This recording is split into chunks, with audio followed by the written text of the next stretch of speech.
Hi friend, তো আপনারা কেমন আছেন? সবাই আশা করি ভালো আছেন। ঈদের পরে এই প্রথম ভিডিওতে আসলাম, কারণ ঈদ নিয়ে বিভিন্ন জায়গায় একটু গিয়েছিলাম বেড়াতে অনেক দিন পর। তো আজকের এই প্রথম ভিডিওতে আসা ঈদের পরে।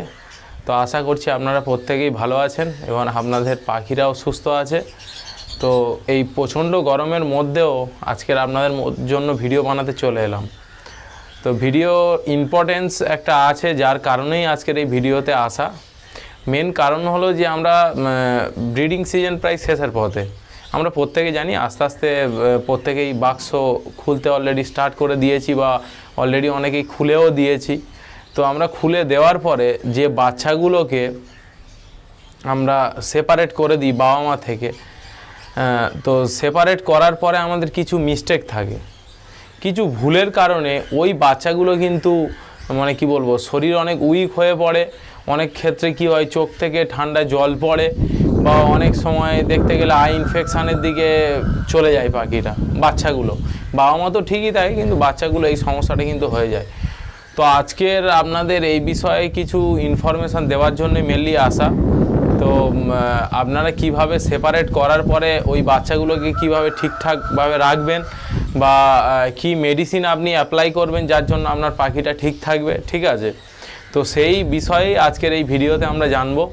তো আপনাদের প্রথমে আমি আমার যে কলোনিটা আছে, বেবি রাখার জন্য যে কলোনিটা, সেইটা অলরেডি সেখানে নিয়ে যাব এবং সেখানে গিয়েই ডিটেলসে আপনাদেরকে আমি দেখাবো যে পাখিদেরকে কিভাবে আমি রেখেছি এবং কি কি মেডিসিন অ্যাপ্লাই করেছি যার মাধ্যমে পাখিগুলো পুরোপুরি সুস্থ আছে, ঠিক আছে? তো চলুন আমি আমার কলোনিতে গিয়েই আপনাদের নেক্সট পার্টে দেখাচ্ছি যে কিভাবে পাখিগুলোকে রাখা আছে, ঠিক আছে? আর চ্যানেলে যদি নতুন হয়ে থাকেন তাহলে অবশ্যই চ্যানেলটিকে সাবস্ক্রাইব করবেন। আমি জানি আপনারা সাবস্ক্রাইব করেননি, আগে করুন, তারপরে কিন্তু আমি শুরু করব, ঠিক আছে? করে দিয়েছেন, থ্যাংক ইউ। তো যারা নতুন এসেছেন তারা অবশ্যই চ্যানেল সাবস্ক্রাইব করবেন এবং যারা পুরনো সাবস্ক্রাইবার অলরেডি আছেন বা আমার ভিউয়ার্স যারা আছেন তাদেরকে অসংখ্য ধন্যবাদ।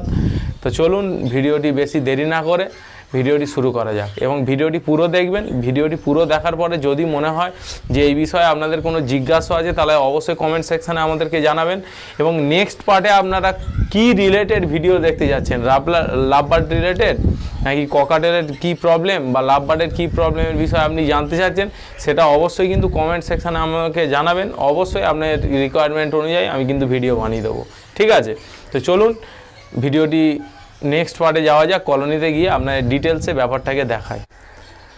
তো আমি চলে এসেছি আমার কলোনিতে। তো পিছনে আপনারা দেখতেই পাচ্ছেন যে সেখানে অলরেডি কি আছে, ব্লু অফলাইন আছে, ভায়োলেট অফলাইন আছে, ঠিক আছে? তো পার ব্লু আছে। তো এই পাখিগুলোকে আমি যখন প্রথম আমার কলোনি থেকে এখানে শিফট করি, তো কিছুদিন দেখলাম যে তাদের অলরেডি ঠান্ডা লেগেছে, চোখ থেকে জল পড়ছে, ঠিক আছে? তো যার কারণে কি হয়, আমি কিন্তু খুব টেনশানের মধ্যে ছিলাম যে কি কন্ডিশান হবে না হবে, ঠিক আছে? এই ব্যাপারটাকে নিয়ে কিন্তু খুব টেনশানের মধ্যে ছিলাম। তো একটা জিনিস আমি চিন্তা করলাম যে যখন আমি সেপারেট করলাম তখন দেখলাম পাখিগুলো ঠিকই আছে, কিন্তু কিছুদিন পরে দেখছি চোখ থেকে জল আসছে। তো এই টেনশানের মধ্যে থেকে মানে চিন্তা ভাবনা করলাম যে কি করা যায়। তো একটাই চিন্তা মাথায় এলো যে ঠান্ডা যখন লেগেছে তাহলে একে অ্যান্টিবায়োটিক তো দিতেই হবে। তো যার জন্য আমি মেডিসিন ইউজ করেছিলাম, আমি মক্স 500 ক্যাপসুল ইউজ করেছিলাম। সেটা 4 ভাগে, একটা 500 ক্যাপসুল 1 লিটার জলে গুলে সেটাকে আমি পরপর কিন্তু 5 দিন দিয়েছি। এবং কলোনিতে যে ভাঁড়গুলো দেখতে পাচ্ছেন, আশা করছি আপনারা ভাঁড়গুলো দেখতে পাচ্ছেন, ঠিক আছে?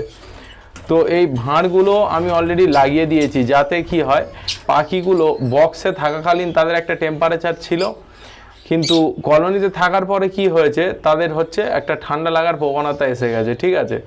ওই জন্য, এবং বাচ্চা পাখি যাদের বডি রেজিস্ট্যান্সও অনেক কম, এর জন্য কিন্তু এই সমস্যাটা কিন্তু আপনাদেরও হয়।